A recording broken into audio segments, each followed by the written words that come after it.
এই সামনে থেকে ওঠেন।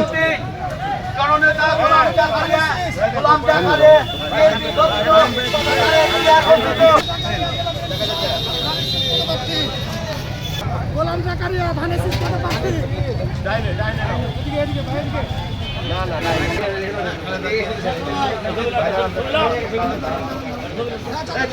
ভাই একটু হোটেল আমাদের জায়গা ভাই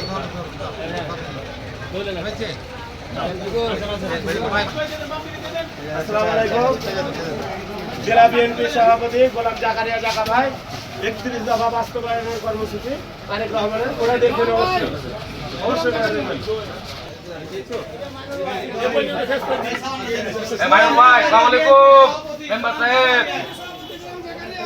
আমাদের চাঁপাইনবাবগঞ্জ জেলা বিএনপির সম্মানিত আহ্বায়ক জননেতা গোলাম জাকারিয়া জাকা ভাইয়ের নেতৃত্বে তারেক রহমানের রাষ্ট্র কাঠামো